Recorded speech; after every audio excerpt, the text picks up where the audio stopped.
Okay, for my final presentation, I'm going to be talking about communication. So focusing on two things in communication, and which is the most impactful thing I learned from family processes was the recognizing unhealthy communication, specifically defensiveness, and then applying the speaker listening technique. And then here's my family with my dad, me, Emmy, Livy, Maddie, Charlotte, Graham, and my mom. So starting off with explaining defensiveness, it's important to be able to recognize the qualities of it and how to spot it so you catch yourself doing it. So things is reblaming others, denying responsibility, claiming victimhood, and making excuses. So basically just saying that I'm in the right, the other person is in the wrong, and I was being the victim and woe was me, and you were wrong for doing that, even though in arguments things go both ways. So some examples in my family of defensiveness that have happened is that my family does chores every week, and so we have like certain things we need to get done, and the problem is that some siblings will make more messes than others but won't admit to it, and other people just don't get things done because they're busy. That's me sometimes. And we also just make excuses of why things weren't done, and so then my dad will get mad at us and be like, why weren't these things done? The house is dirty, and all of these things. And so then we all start blaming each other and saying, well, they did this mess, and I denying responsibility and being like, well, I don't have to do that because since they did make that mess, it's not my problem, and saying that like, oh, I just did nothing wrong, and making excuses saying, oh, I was busy so I couldn't get anything done. And so that is not a good way, because then we just all argue about it and then nothing actually gets cleaned and it just ends in an argument. Another example is that me and my sister fight over lights in our room, of when things like lights get turned off, because I'll get home late from work, so the lights will be off because she has like drill in the morning, and then I have to get things done, like set up, like pack for the next morning of things, and then maybe get some homework done, just random things. And so then we'll argue about like, well, I have work so I have to get these things done, but she's like, well, I've already been home, the lights need to be off. And so we'll argue about that, and we just ends up in yelling to each other, not actually communicating. And then it happens to where my parents have to intervene and be like, hey, like stop, the neighbors are gonna get mad, they can hear you through the walls. And we just will tell them all of these things. We'll start blaming one another, we'll start denying, saying it's not me, and saying that they're the problem, and we're just making excuses of being like, well, they did this, and like my sister did this, and I will say, oh, she did that.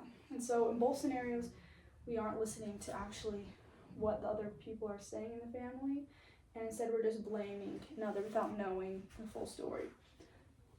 Because like this one, we're just blaming, even though we don't know who made this, we're just throwing around saying, well, this person did this, and with this, I'm just blaming and saying, well, she won't let me turn the lights off, and just, we get nowhere with that. So we need to apply the speaker listener technique.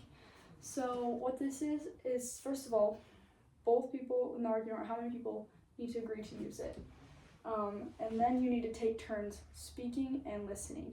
So we can do that is that the speaker will have an object to show that they're the speaker, and then they can trade off so that no one's overstepping or talking over each other, because only one person has that, so they know who is speaking. So some things for the speaker, so they use I statements of like, I feel like this is why I did this, I feel like it could have gone this way. They need to keep it short so it's not like rambling on. Clarify why they did things, and the listener can ask about clarifications too.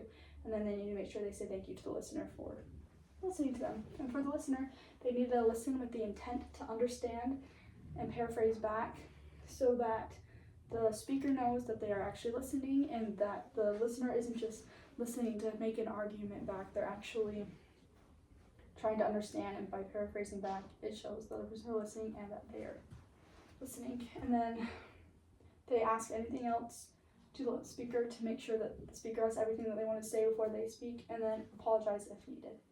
So this will help with my family when we start blaming each other, and give one another, and it gives each other a reason to explain ourselves so that we all get a chance to say something instead of just blaming each other. And a way to start this is by recognizing when communicating defensively. So if we're in a situation, you can be like, okay, wait, this isn't getting us anywhere. We're just blaming each other for things. We need to stop. So we need to agree to use the speaker listener technique. So then once we start that, we can listen back and forth and come to an agreement of what we can do better, why things went wrong, and all that. So applying situations. So for examples, for the situations from earlier, for the chores, we can go around with the speaker listener technique and like say, okay, what are you gonna do to get this done? What happened? Why did this mess happen in the first place? How can we make sure it doesn't happen again? And just figure things out. And then same with the lights, we can talk through about maybe a time where we plan lights are out no matter what time, so like you need to get things done before then, and just talk through them that way.